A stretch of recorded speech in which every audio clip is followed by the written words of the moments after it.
Sitting with the chair behind, notice the support at your back body. Reach back and catch any aspect of the chair. And then lift your gaze and then look down.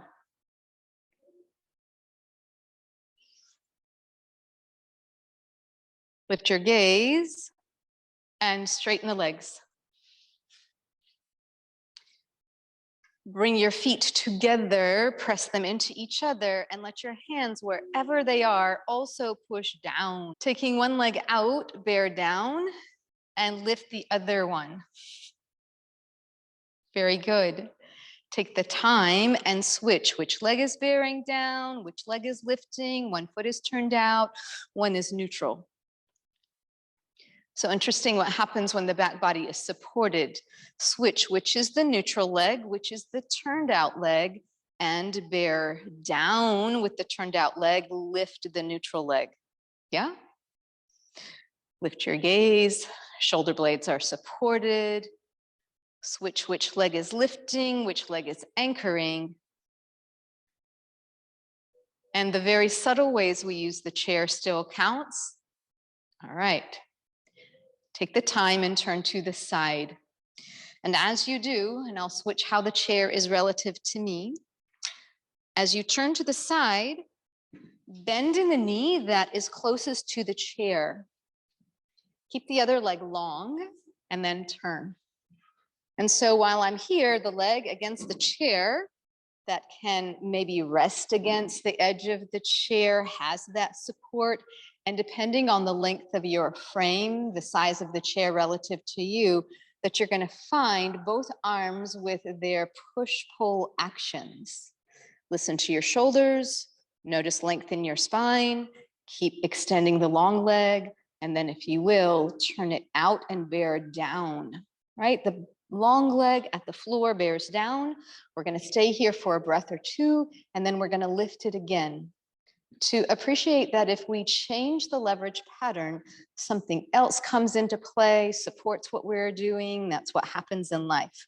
Bear down, come to neutral, and keep turning your head, look behind you. And then turn your head and look back over the other shoulder. I know that's counterintuitive, but it is a wonderful place to explore. It engages the back a little bit more.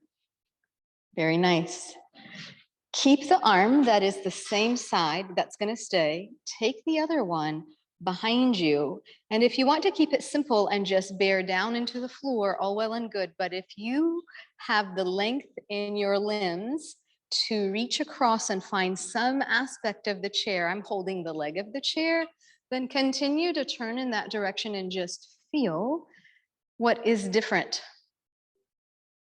Follow your intuition. I'm going to put my inside arm in the seat of the chair and keep using it to lift the ribs and add more rotation.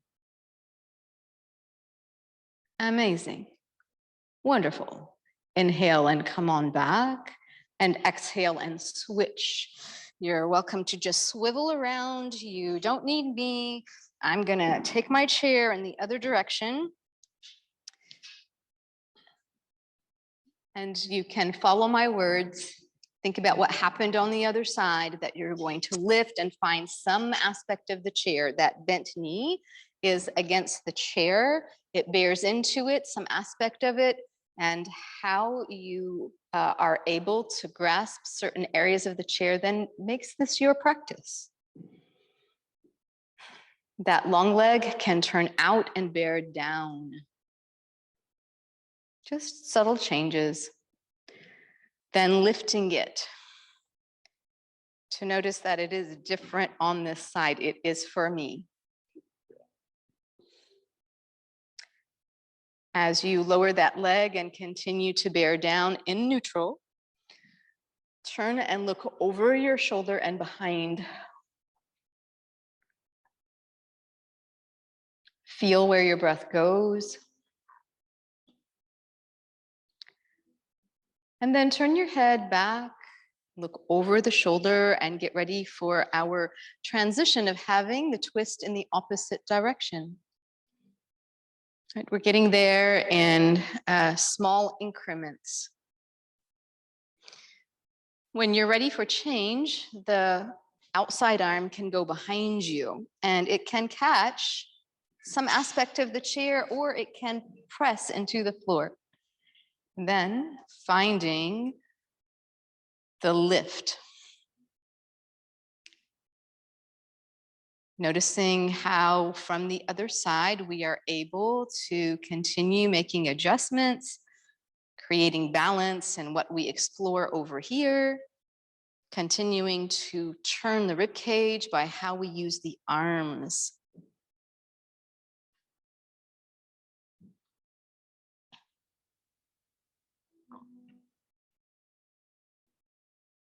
And inhale and come on back.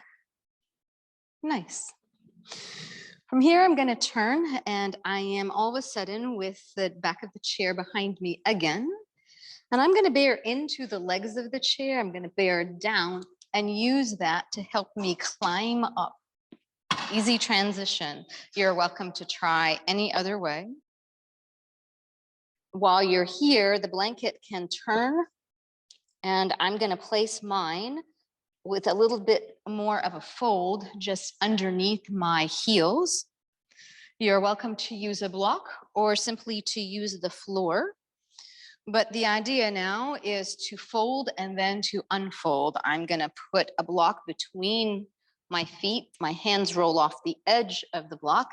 And I'm going to bear into the heels, bear into the toe mounds, resist the elbows to the inner knees and look ahead, because despite the fact that this is a fold, we want to not collapse the front body.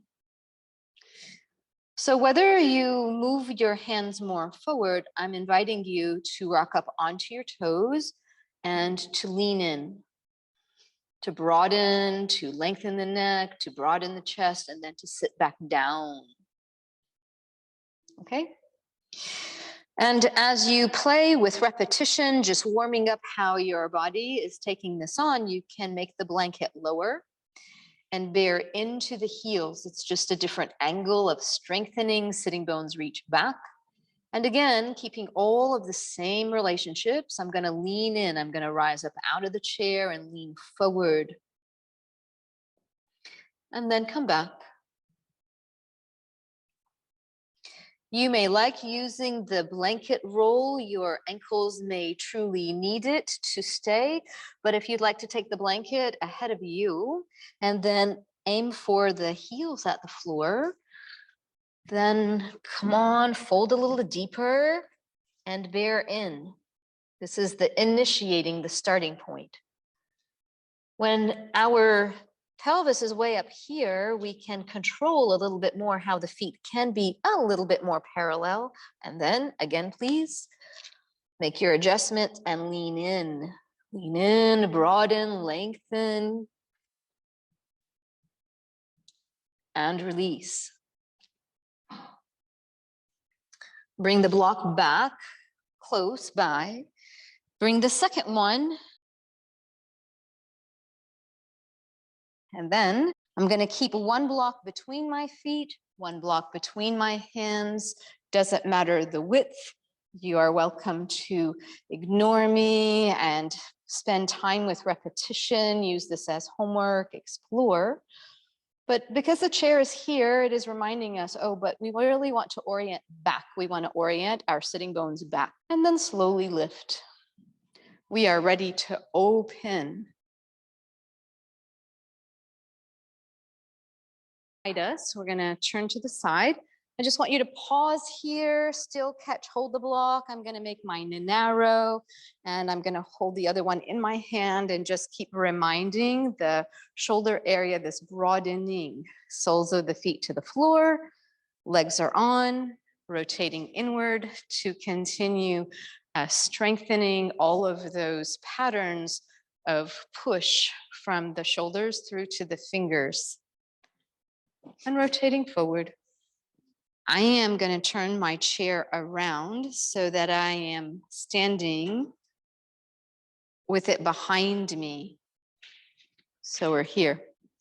So if you will, hold the chair, slide the hands down, lift your gaze, And then just begin to feel what guides you. Do you find that the shoulder opening needs you to stay close, a closer proximity to the chair? Or can you step a little bit further away without jutting the pelvis forward, inviting the back bend to the upper rib cage, walking the hands down any amount, and then bearing down and back?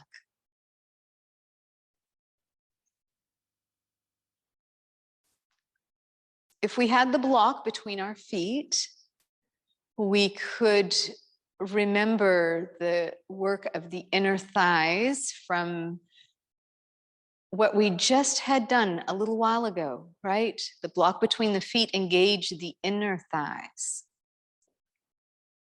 So we can remember that prop and put the work into play. This imaginary line from the outer hip points to the inner heel and how that adds value to the lift. If your neck gets tired because this angle is not as familiar to your body, drop your gaze. I'm going to do it too. And as you look slightly down, keep lengthening the back of the neck up.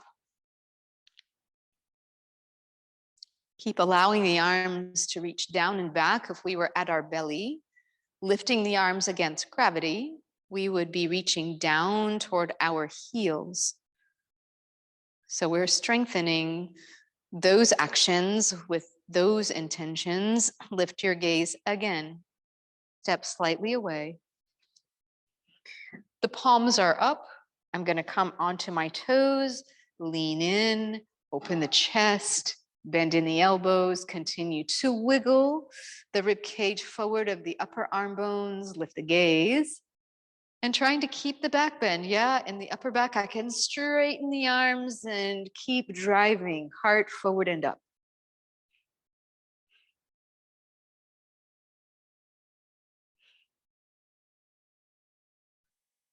And release, come on down. Beautiful. I'm using the block between my feet to pick up the inner edges of the feet and catch hold, roll the soles of the feet to the floor. And I'm asking that we lift and lower the front of the feet. So think about today, so far, we've done a lot of lifting the heels, a lot of calf raises and deep squats with the calves and ankles being on. And so this is the opposing action. I want to lift the front of the feet. I can feel the top of the ankles, the shin muscles. And the more that we strengthen this, sending our weight back into our heels, the more the core comes into play. And so we'll find ourselves staying more still. Yes, we have to adjust to what the feet are doing, but it's all a strengthening process, right? Trying to be really still while the feet initiate the holding pattern. All right, wonderful. From here, we're going to make our way to the floor. If I were to use the chair ahead of me, then maybe I'll use the legs of the chair. Maybe I will use the seat of the chair, but I have options. You're welcome to fold your blanket and place it under your hip points and your thighs.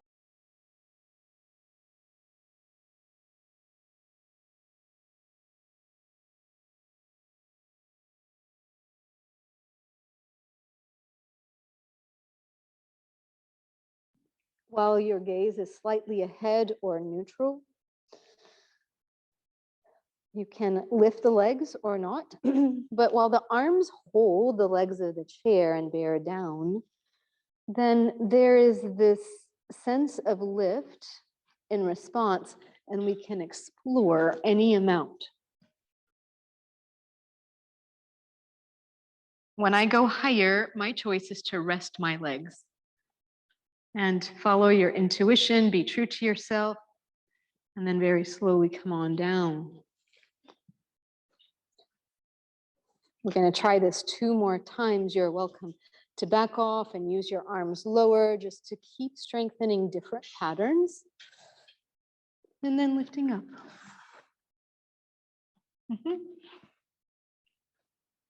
and release. Breathe. And one more time.